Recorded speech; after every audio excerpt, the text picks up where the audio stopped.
listings coming in. Good morning and welcome to Live from Western New York. We're now recording. Thank you, Lisa.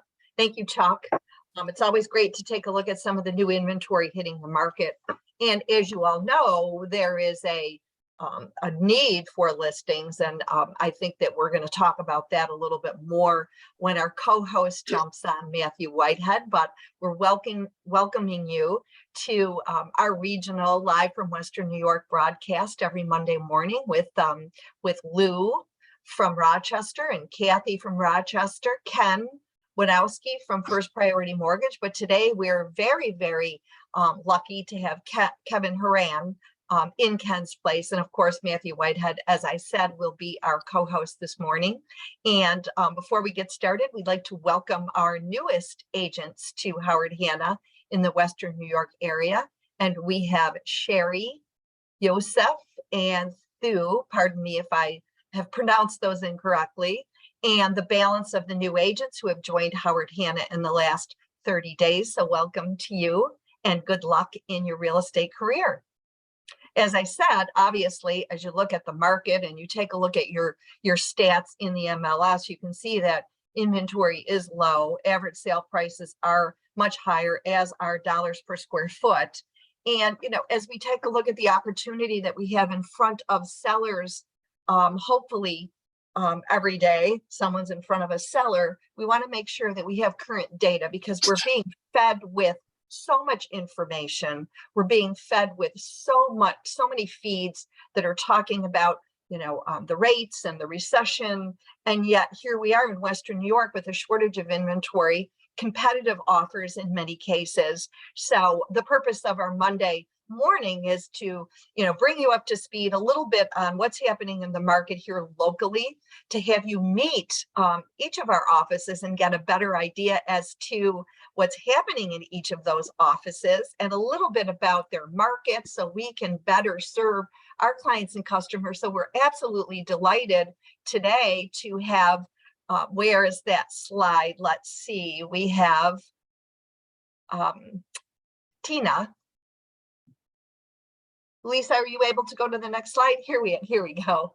Tina from our Penfield office, who is going to talk about the Penfield area this morning. So welcome to you, Lisa, Tina, I'm sorry. Well, good morning, everybody. Hope everybody's doing well today. So we want to talk a little bit about our office in Penfield. So we're located at the Four Corners of Penfield Road, on Penfield Road. Really busy area. We get a lot of traffic that goes by. It's not really walking traffic, it's driving traffic, and typically pretty fast driving traffic, especially at the light screen. But it's a nice area. And one of the things I first wanted to highlight is the parks, because there are over 20 parks in the Penfield area, which is just an amazing amount of nature that we can access and things to do here. So it's a nice draw for people with families and people that come to this area. I actually didn't know there were that many parks. I knew there were a few kind of around our office, but I had no idea how many were actually in Penfield till I did a little research. And the yellow dot in the middle is right where our office is located. So I've decided I need to get off the treadmill when the weather gets nice and get to these parks. So that's the first thing I want to talk about. The second thing that I was going to share is the average sale price in Penfield. So we're really at an average sale price of about $370, $369 in our area. And that's dramatically increased, over the past few years, like every area. So this is an example of a house that you can get around that price point. We had one that sold, I think this was Lori Mason's listing. And this sold around $380 in September of 2022. And I started managing the branch, I think, mid-2019, and then the increase started right after it. So I'm going to say I'm personally responsible for that increase. You're welcome to Penfield. Had nothing to do with COVID or inventory. Excuse me. Who is with you? I didn't miss. Sure. Yeah. This is Connor, our admin, actually. And I'm having Connor talk about one of the last things that we're going to highlight about our area in Penfield. Connor here. And I also do have agents that came in. I offered breakfast. That's always good. So there are a few agents working in the back and upstairs and around. So we wanted to show a little bit of life on a Monday morning at our branch. And that usually takes food. And then the next thing we're going to highlight in the area of Penfield is The Daisy Flour Mill. When you talked about unique or, fun facts, the Daisy Flour Mill was actually built in 1848 on Blossom Road. And it produced flour and grain products through different ownerships through 1972. So it was actually an operating mill for a very, very long time. It's the only mill structure still standing, and today its machinery and leather drive belts are still intact. So there's a little fun fact. But the most fun thing about it, it's also listed on the National Historic Register of Historic Places. But the most fun fact about it is that it has some stories of being haunted. So I had Connor do a little digging over the weekend for some haunted stories, and I'm going to hand it over to Connor. Hello, everybody. Yep, I'm Connor. I'm the admin here. So it was recently bought by Rising Storm Brewing Company, and they have plans they are renovating it and keeping all that historical charm with it. And they do believe that it is haunted. There has been stories of disembodied whistling and footsteps, even some like black figures running around. They think it's pretty friendly, but it seems like a really great place for the history buffs because it's so old, beer lovers, and the paranormal. So we're excited to check it out. I think it opens late April, I think is their goal. So full restaurant and bar. So Oh, nice. All right, that's all we have this morning. Thank you so much. Welcome. Interesting information. Nice to meet you, Connor. nice meeting you as well. Thank you, Tina. That was interesting. It's so great that we're doing these spotlights now because I'd never even heard of the Daisy Flour Mill. So that was a great fun fact about your area. And we appreciate learning a little bit more about your office, Tina, and the increase in your average sale price. That's great news. And I know that most of it has to do with you and your awesome management style. So congratulations on that. So this week we have Matthew Whitehead as our co-host. So Matthew, you're on. Great. Thank you. Hello, good morning, everybody. What I want to talk about today, I have a PowerPoint that I'm going to go through. I'll try to, for those that just have this on in the background listening, I'll try to kind of explain each of the slides, but at the same time, I'm going to try to go quickly. So I'm going to just share my screen here. And I gotta move. See, the one thing, you share your screen, but you got these bars and stuff that cover half your stuff. So I'm going to make the best of seeing what I can read here and how I can do this. But one of the big things that we keep hearing from clients and customers is, did I miss the market? We had such a fast-paced market in both Rochester and Buffalo last year. And then we kind of got a little bit of a slow and people started saying, well, did I miss it? Should I even bother? Why don't I just stay here? The rates changed, et cetera. So how can you tell if you missed the market? What can you use? There's difference between what the consumer's seeing and what we use. And one of the things that I wanted to do was act like a consumer and search. So when I started to look at the data, I realized that, it's not all created equal. So for example, I'm going to show you great data and it's true, but it doesn't make it right. So for example, I went on to Google. I just did Rochester, New York real estate news and Buffalo, New York real estate news. I searched them both, found a similar statistics from Redfin, which again, typically has pretty good data if you're just looking from a data source standpoint. So when I pulled it up, I started to read it and I was like, huh. And then I realized that doesn't sound right. So like if I'm looking at Rochester, it says Rochester somewhat competitive. Homes in Rochester receive 7 offers on average and sell in about 12 days. The price went up to $153,000, which went up 8.6% since last year. So that's when I started scratching my head. And then as I started to look at the price per square foot in Rochester is $104, which is up 6%. And I said, that seems interesting.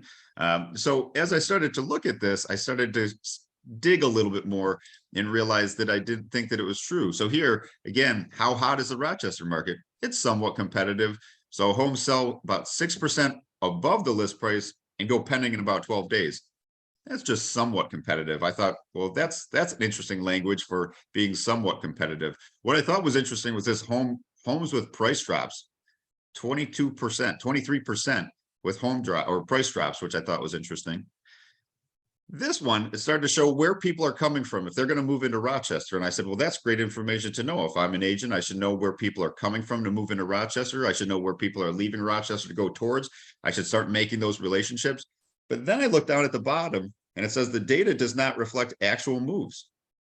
The latest migration analysis is based on a sample of about 2 million Redfin users who searched homes from those areas. So then I said, oh, that data is not great data, so I look at this graph. I think the graph's cool. I think it looks pretty. I said, man, this is really nice stuff, and it's kind of garbage. So I started to say, well, it's not real data that's going to impact the clients and customers in Rochester right now, because it's only going through the Redfin source. So then I looked at the Buffalo market, and it says it's very competitive. 2 offers on average and sells in 17 days. I said, well, that doesn't seem right. So then again, it's just based on Redfin calculations and their assumptions, just based on their site and the data that they get and how they put it together. So what I thought was interesting, hold on. So again, where Buffalo people come from, this was interesting. So again, it says Rochester is somewhat competitive and Buffalo is very competitive, but somewhat competitive is 6% above list price. Very competitive is 2% above list price. Somewhat competitive, it pens in 12 days. Very competitive, it pens in 17 days. So that was confusing to me. As a consumer, I said, well, I don't understand. So then I went to Channel 7 Buffalo in Buffalo, Channel 7 News, and started to see this Buffalo ranked 5th in the top housing markets for 2023. So again, that's kind of contrarian to everything that I'm seeing. So what does this mean? So if people are freaking out, why are we not leading with this? What story are we telling? Are we on the offensive or are we on the defensive? Are we trying to justify why it's a good time? Are we trying to wait for them to come with all their concerns and problems and all the bad data? Or are we starting to say, look how great this is. Look at these opportunities. And how are you starting to use this? So now this data that I'm about to show you, I pulled from Buffalo. And I only used Buffalo because I pulled it last night. Lou and Kathy have this data. The GRAR has this data. So for those in Buffalo, this is Buffalo data. You can get it from Buffalo. You can get it from Reese. But again, I'm just going to use Buffalo. The concepts are the same. The same data applies, but I'm using more of the graphs and things to show you concept. Okay. So here, so these are quick facts. You're going to see new listings down here in the corner, and it shows you the top areas and change in listings, but you're also going to see the bottom areas. So I'd use this to figure out where I want to expand myself and be involved more in the community. So I might want to use this to expand opportunities for buyers that are stuck. I'm seeing where the areas are where we're actually getting more inventory than in other areas. And I'd certainly start to put this in a hand of presentations as we have that show me the value contest and the property reviews. I would definitely use this in that. Let me see if I can minimize this. Yes, okay, good. So this is one of those things that I would use this data and I'd use pieces of it and start to incorporate it into your presentations and into your conversations.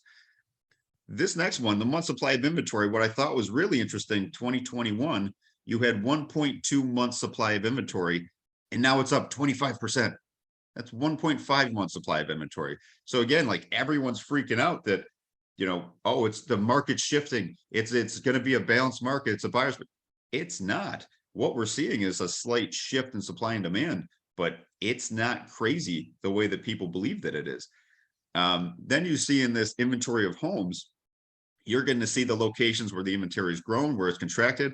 I'd start going into buy side. I'd start going into hand of presentations. Again, I'd start looking at this data of where I need to have conversations with my clients, where I have certain buyers to say, these are the areas that are hot and up and coming. These are ones that we may not have looked at. These might meet the criteria that you were looking for, and start having different conversations rather than kind of a head in the sand approach. This shows me that properties under 100,000 took the longest to sell, which again, a lot of people in the marketplace believe that that was not true. They thought that because of the market conditions and because the properties were cheap, that they were going fast. A lot of investors were coming in. They were being swallowed up with people that wanted to flip them or do Airbnbs and things like that. So what we were seeing was we thought that that market was going really fast, but as the average sale price increased, everything moved with it. And now we started to see properties that had a lot of needed repair. They had a lot of challenges. We were seeing those that were staying a little bit longer because it was causing some hesitation for those buyers. So again, I think that these are just great things to use.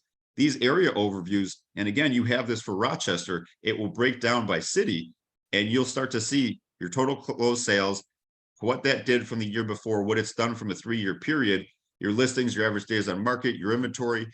I would start bringing these stats into your presentations and conversations. Put them in a hand of presentations, make sure that you're having great dialogue around the strategy with these. Look at your sphere of influence, line up the real estate goals with the data that you have, then pull the data on inventory, supply, price, and then collaborate with your MC on great ways to reach out for conversations about new areas that may increase your buyers' purchasing power and get them into a good home. There's such good data and we have such good partnerships that now is a great time to start looking at what's really out there, what is good data versus somebody just Googling and getting some crazy stats and some crazy things. So I want to kind of just talk really quickly before I pass it over to Kevin about, have I missed the market? One thing is that the market is constant, but it's always made up of conditions. And I think that what people are thinking is that some of the conditions have passed, and because some of those conditions have passed, they may have missed the entire thing, which that's not true. So again, the market is constant, it's ever evolving, it's constantly moving. And what we have to do as professionals is come up with good strategies, good plans, and consult people to make good decisions. If we look at what that market was, we had low inventory, we had a high demand, we came off a worldwide pandemic, which shifted function and flow of what was important. A lot of times people, like during those conversations after COVID, people were saying, well, now I need an office space. Now I need privacy in the house that I didn't have before. I want a big yard. I want outside space where my kids can go outside and play, and that I have, like Tina showed, that availability of parks. What a great opportunity for people that said, we want to be outside. We want to be in nature. We want to be around things, you know, hell, the amount of parks in that area for them to have that quality of life is a great thing to speak to. Rates remained low. Builders didn't have enough capacity to build. There was a surge of urgency, mostly created by us, though, I think. We saw a common pricing strategy of going low to get high to drive up competition. And what I mean by that is, let's say that the consumer wanted 150 for their property. The agent said, well, let's list it at 140. We'll hold off showings, we'll build up momentum, and then we'll get a bidding war, and it should go over the 150 and get you to the place that you want to go. Plus, if I outperform that, I look amazing and it looks great for me. We saw offer strategies that the market responded to somewhat inconsistently and poorly. So an example of that is escalation clauses and inspection waiving. When we talk about escalation clauses, a lot of people don't know how to do them. What happens if there's 2 of them? What happens if there's 5 of them and they all cap? What if 2 cap, 1 doesn't? You know, so there's all these inconsistencies on how those were handled and how people approach them. And I think that that caused some reluctancy and some challenges in that marketplace. There was a surplus of investment purchases for rentals and Airbnbs. So again, when we were seeing people purchase, they weren't just purchasing to live there, they were purchasing it to hold it so that they could either flip it and rent it out, or they could do Airbnbs and kind of have it as rental. So again, that constrained a little bit of the inventory as well. So if you look at all of these conditions, my question is, can you speak to them? Why did they exist? Why did they feed off of each other? If one happened, why did it create an impact on the other one? So for an example, inventory has been historically low and we keep seeing it low, but can you explain why it is low? So the next 2 slides, again, you've probably seen this before, either through Lou, Kathy, or myself. But if you look at this as a graph of annual housing unit starts in the thousands. So if you look, what you're going to find is during the Great Recession at 2008, that's when you started to see inventory in building starts starting to be constricted. We were getting half or even more than half of the properties that were being started. They weren't being started in capacity. Then what we started to see is that just remained that way for years. 1, 2, 3, 4, 5, 6 years that remained that way. So we weren't building enough inventory in pace with the demand. And this is going to show you that demand where you have millennials and then you have the baby boomers, which are 2 of the largest groups of buyers in the marketplace at the same exact time, which made up 69% of the consumers that were out there purchasing. So you have constricted inventory, but you have 2 huge segments of buyers at the same time going in, trying to move and trying to make those purchases on constricted inventory, which caused some challenges. So again, this is just for you guys to understand the market. Typically 0 to 5 month supply is a seller's market. 5 to 6 month supply is a balanced market. 6 months, that's a buyer's market. Everyone's talking about, you know, oh my God, we're going into a balanced market. we're not in a balanced market. We are still in the conditions of a seller's market. However, because it was so fast paced, what we're feeling is a little bit more of, it feels balanced, but it is still the conditions of a seller's market. And being able to talk about that and talk about strategies and opportunities, I think is a great thing to be able to do. So last slide, make sure that you're telling a story and make it simple. Make sure that you're controlling the narrative and not the local news outlets. Don't let the media tell our story, because they're not very good at it, and they're more out to scare people and create news that's worthy versus the actual news. Use strong sources and then interpret the data to the person you're speaking to. Make sure that you're giving yourself an opportunity to bring solutions to the complex transaction. Utilize the tools that you may not be using to set yourself apart as a professional in this industry. I would also study other people's offer strategies, their pricing strategies, tools, and my competition, so that I know how to beat them. And then I would practice beating them and go out there and do it. I'd find the narratives that are most common, that are incorrect, and use them in my conversations. It would look something like this, where I'd quote, a lot of people believe that this is the reason for X. However, what we've found is that it's really Y. Let me show you. And that creates your conversation where you're discrediting all this bad news and all this bad data, and you're showing them why this is what we know and why this is better. And it makes you stand out from everybody else. Ask your manager and your regionals for perspectives and strategies. This is where we can help you stand out. Lastly, no one ever misses the market. They just have to adjust to obtain their goals depending on how the market is behaving. So those are the things that I think I wanted you guys to consider as we're looking at this marketplace and making sure that we didn't miss it. Sorry if I went too long, try to be fast. I'm going to flip it over to my buddy Kevin Horan with First Priority, and he's going to share with you some thoughts and insights from that end. Thank you, Matt. Wow, there's a lot of data there. No idea all those numbers were different if you Google. I figured Google was the gospel of everything, but apparently not. There's a couple things I wanted to go over today. One specifically about the mortgages right now. We may have saw this in the paper by your MC, but mortgage for FHA has changed, which is a positive. Roughly, they went from 80 basis points to 50, and all that really means to everybody here is that if the loan amount is $200,000, your client will save $50 a month now, as opposed to what it was prior to this. So that's a positive thing.